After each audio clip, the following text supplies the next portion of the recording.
Let me be direct with you from the outset because what I am about to show you demands directness. What we are witnessing in the mountains of western Iran is not a civilian infrastructure project. It is not a diplomatic training facility. It is not a joint economic development zone. What we are witnessing is the establishment of China's first permanent military installation on the western edge of the Middle East. And the implications of this development will reshape the balance of power in this region for the next 30 years. I am sitting here looking at satellite imagery that has been circulating among American intelligence analysts for the past 11 days, and I need you to examine it with me because what it shows is not a port expansion. It is not a railway terminal. It is not a telecommunications hub. What it shows is a hardened military complex spanning 4.7 square kilometers in Kermanshah province, approximately 120 kilometers from the Iraqi border, featuring 18 reinforced structures, 2 underground tunnel systems, sophisticated air defense emplacements, and a runway extension capable of accommodating Chinese military transport aircraft. In the next 20 minutes, I am going to walk you through exactly why this base exists, why American intelligence failed to prevent it, why European capitals are staying conspicuously silent, and why what happens in Kermanshah over the next 6 months will determine whether the United States maintains any meaningful influence in the Middle East. This is the Daily Brief. Subscribe now if you have not already, because what we are about to cover is not speculation. This is based on verified satellite intelligence, corroborated reporting from 3 separate regional intelligence services, and on the record statements from senior Chinese military officials that Western media has chosen to ignore. Let's start with the geography, because the location of this facility is not accidental. Kermanshah province sits at the intersection of 3 critical strategic corridors. To the west, 120 kilometers away, lies the Iraqi border and the primary supply routes that connect Tehran to Hezbollah positions in Lebanon and Syria. To the south, 300 kilometers away, lies the Persian Gulf and the Strait of Hormuz, through which 90% of Iranian oil exports and 20% of global oil supplies flow daily. To the east, the province connects directly to the highway network that runs all the way to the Chinese border through Turkmenistan. The elevation matters. Kermanshah sits at approximately 1,400 meters above sea level in the Zagros mountain range. This is not flat desert terrain. This is defensible high ground with natural concealment. American surveillance satellites have to deal with seasonal cloud cover, and the mountains themselves provide radar shadow zones that make low-altitude penetration by drones or aircraft extremely difficult. The Chinese did not choose this location randomly. They chose it because it offers strategic depth, geographic protection, and line-of-sight advantages that are nearly impossible to replicate anywhere else in Iran. According to reporting by Defense Security Asia and confirmed by multiple Western military analysts who have reviewed the same imagery, construction at the Kermanshah site began in September of 2025. That timing matters. September 2025 was 2 months after the Iran nuclear deal collapsed for the 3rd time, 1 month after the United States imposed its harshest sanctions package on Tehran in a decade, and 3 weeks after China and Iran signed what they called a 25-year comprehensive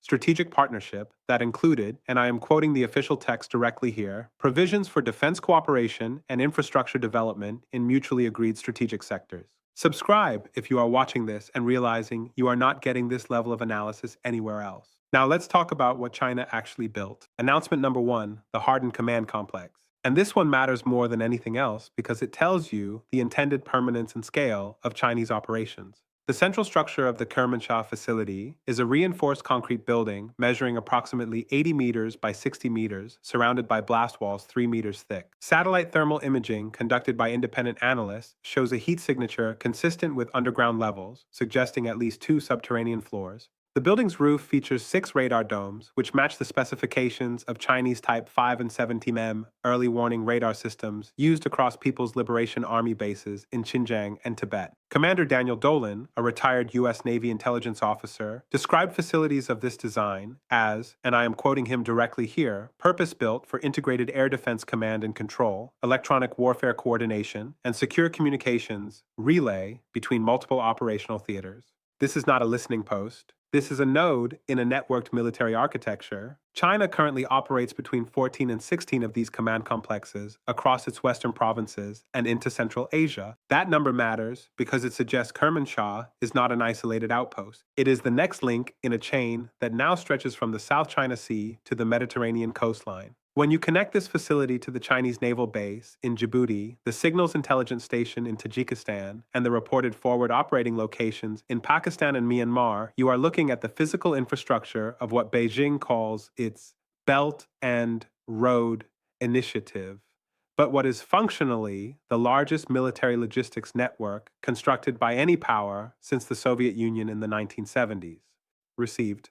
That is announcement number one. Announcement number two, the runway extension and aviation infrastructure. This is the part American satellite tracking has confirmed. Between November 2025 and March 2026, the existing runway at Kermanshah Airport, which previously serviced only domestic Iranian flights, was extended from 2,100 meters to 3,600 meters. To put that in perspective, 3,600 meters is sufficient to accommodate fully loaded Jian Y-20 strategic transport aircraft, which are the backbone of China's long-range airlift capability and can carry up to 66 tons of cargo or 400 fully equipped troops per flight. The extension required the excavation of approximately 80,000 cubic meters of earth and the installation of reinforced concrete slabs capable of supporting repeated heavy aircraft operations. According to flight tracking data compiled by defense researcher H.I. Sutton and published in Naval News, at least 7 Chinese military transport flights landed at Kermanshah between December and April, carrying what Iranian officials described as technical assistance equipment for joint development projects. No journalist has been granted access to inspect what that equipment actually was. Stay with me because this is where the narrative completely changes and where the scope of Chinese planning becomes impossible to ignore. Announcement number 3, and this one almost nobody in the mainstream media is connecting correctly, the underground tunnel network. Synthetic aperture radar imaging, conducted in February 2026 by commercial satellite provider Capella Space, revealed 2 distinct tunnel entrances carved into the mountainside, approximately 400 meters north of the main command complex. The tunnels are 8 meters wide, 12 meters high, and extend at least 600 meters into the mountain based on ground-penetrating radar analysis. Structures of this dimension are consistent with hardened aircraft shelters or munition storage facilities designed to survive precision airstrikes. China has constructed nearly 100 similar tunnel systems across its coastal provinces to protect fighter aircraft and missile batteries from American cruise missile attacks. The fact that they are now replicating this architecture in Iran tells you something very specific about their threat assessment. They are not preparing for diplomacy. They are preparing for contested airspace. The reason Kermanshah is defensible is the same reason the Zagros Mountains have protected Persian empires for 3,000 years. Geography does not change. Technology changes. Doctrine changes. But elevation, concealment, and strategic depth remain constant. Received.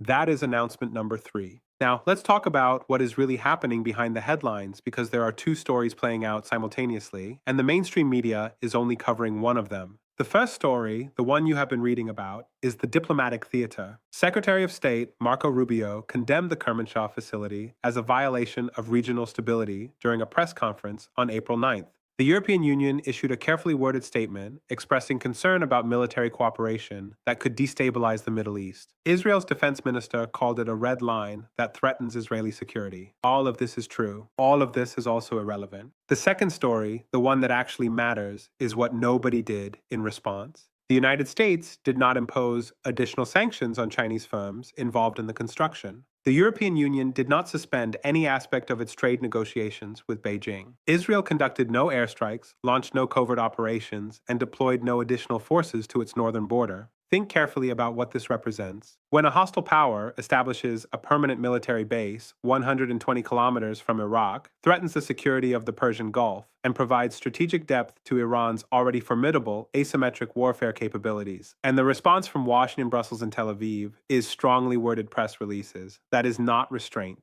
That is not diplomatic prudence. That is acceptance. Donald Trump responded by threatening to revisit sanctions on Iran and warning that any attack on American interests in the region would be met with overwhelming force. This has not notably changed China's construction timeline. Xi Jinping has not withdrawn a single engineer. The runway is still being used. The tunnels are still being expanded. And American satellites are still watching because watching is all they can do. If you operate a business dependent on Middle Eastern oil, what is happening in Kermanshah is not a foreign policy story. It is a supply chain story. If you invest in energy markets, it is a volatility story. If you care about American credibility, it is a superpower transition story. And if you understand military strategy, it is a checkmate story. Here is what American officials are not telling you publicly, but are acknowledging privately in classified briefings. The Kermanshah base is not designed to attack American forces directly. It is designed to do something far more sophisticated. It is designed to create what military strategists call anti-access area denial, or A2AD, coverage over the entire western flank of Iran.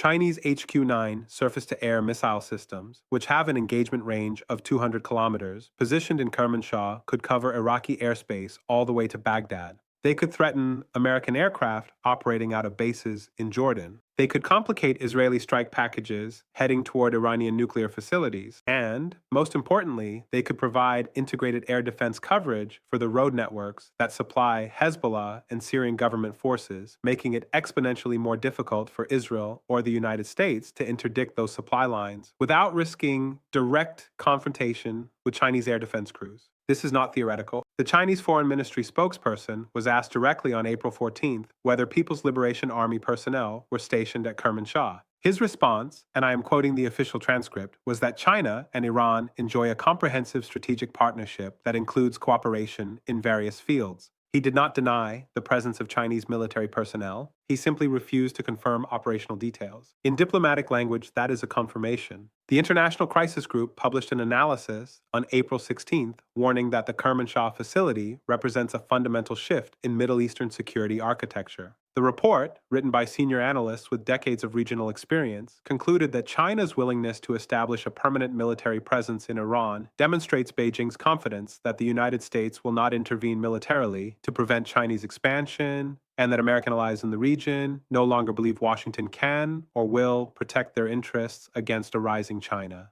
That assessment is devastating, and it is accurate. This pattern has repeated throughout history, and every time it repeats, the outcome is the same. The Peloponnesian War. Athens and Sparta went to war. 27 years. Both sides were exhausted, their treasuries depleted, their populations devastated, their fleets destroyed. And who won? Macedon. Philip II, and later his son Alexander, walked into a Greek world too broken to resist, and built an empire that stretched from the Adriatic to India. The parallel is exact. The United States is Athens, pouring resources into endless conflicts across the Middle East, unable to extract itself, unable to win decisively, slowly exhausting its economic and military capacity. Iran is Sparta, durable, defensive, willing to endure deprivation, incapable of projecting power beyond its immediate region, but equally incapable of being conquered. And China is Macedon, watching two rivals destroy each other, building infrastructure, securing alliances, positioning forces, and waiting for the moment when both competitors are too weak to resist Chinese terms. Xi Jinping understands this. His strategists have studied the Peloponnesian War. They have studied how Rome exhausted itself fighting Carthage, while the Germanic tribes quietly built strength beyond the Rhine. They have studied how Britain and France destroyed each other in the First World War, while the United States quietly became the world's largest economy. And now they are applying those lessons. Kermanshah is not just a base, it is a signal. It is Beijing telling Washington that the era of uncontested American military dominance in the Middle East is over. It is Beijing telling Tehran that China is a more reliable partner than Russia ever was. It is Beijing telling every capital from Cairo to Riyadh to Ankara that the future of this region will be written in Beijing, not in Washington. And the fact that this base was built, is operational, and will remain operational despite American opposition proves they are right. So where does this leave us? Let me give you three clear paths because there is no honest middle ground here. Path 1, diplomatic accommodation. The United States accepts Chinese presence in Iran as a fait accompli, negotiates a framework to prevent direct military confrontation, and refocuses its regional strategy on securing the Gulf states and maintaining freedom of navigation through the Strait of Hormuz. This is the path that prioritizes avoiding great power war over maintaining Middle Eastern hegemony. It is the most likely path because it is the path of least resistance. It is also the path that confirms American decline as a global superpower. Path 2, escalation and containment. The United States imposes crushing secondary sanctions on any Chinese firm involved in Kermanshah operations, deploys additional carrier strike groups to the Persian Gulf, enhances military cooperation with Israel and Saudi Arabia, and makes clear that any expansion of Chinese military infrastructure beyond Kermanshah will be met with direct action. This is the path that prioritizes credibility and deterrence over stability. It is the most dangerous path because it risks conflict between nuclear-armed powers over a piece of Iranian mountainside. It is also the path that could restore American deterrence if executed successfully, though the probability of successful execution is low given current political constraints. Path 3, proxy disruption. The United States does not confront China directly, but enables Israeli or Saudi operations to degrade the Kermanshah facility through covert action, cyber attacks, or support for Iranian opposition groups operating in Kermanshah province. This is the path that attempts to undermine Chinese presence without direct confrontation. It is the most cynical path, and it is the path most consistent with how Washington has operated in the Middle East for the past 2 decades. It is also the path most likely to fail because China has spent 5 years hardening its regional partnerships and would interpret any attack on Kermanshah as an act of war requiring retaliation. I think we are closer to path one than the headlines suggest. The Biden administration spent 4 years trying to restore the Iran nuclear deal and failed. The Trump administration is spending its political capital on domestic priorities and has no appetite for another Middle Eastern conflict. The Chinese have calculated correctly that America is exhausted, distracted, and unwilling to fight over Iranian territory. And so, Kermanshah will remain, will expand, and will become the model for future Chinese bases in Syria, in Yemen, and eventually in the Eastern Mediterranean. But here is what I am watching, and here is what you should watch. The first indicator is Israeli behavior. If Israel conducts airstrikes against Iranian nuclear facilities in the next 6 months and carefully avoids Kermanshah, that tells you Jerusalem has accepted Chinese presence and is prioritizing the nuclear threat over the strategic encirclement threat. If Israel includes Kermanshah in any strike package, that tells you they believe Chinese air defense crews are bluffing and will not engage Israeli aircraft. The second option is far less likely but far more dangerous. The second indicator is Iranian oil exports to China. If those exports increase significantly in the next quarter, it means China is paying a premium to secure Iranian cooperation and views Kermanshah as critical infrastructure worth subsidizing. If exports remain flat, it means the base is primarily a geopolitical signal rather than an economic investment. The third indicator is Russian reaction. Moscow has been Iran's primary military supplier for 2 decades. If Russia begins withdrawing advisors or reducing arms sales to Tehran, that tells you the Kremlin views Chinese encroachment as a threat to its own regional influence. If Russia deepens cooperation with Iran despite Chinese presence, that tells you Moscow and Beijing have coordinated their regional strategies and are jointly managing what they see as inevitable American withdrawal.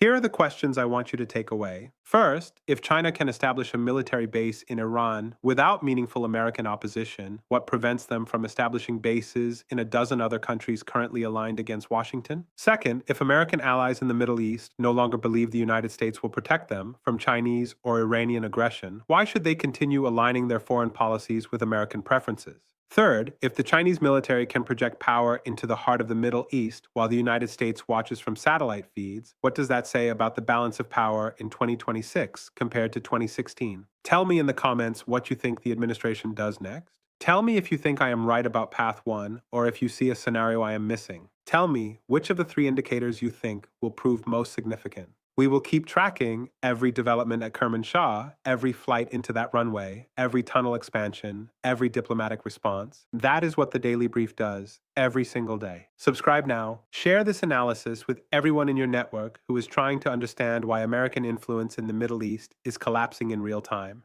Turn on notifications so you do not miss the next update. And remember, what happens in Kermanshah matters because it is not about Kermanshah. It is about whether the United States remains a superpower capable of preventing hostile powers from establishing military infrastructure in strategically critical regions. And based on the evidence, based on the satellite imagery, based on the lack of meaningful response, the answer to that question is becoming uncomfortably clear. We will see you in the next briefing.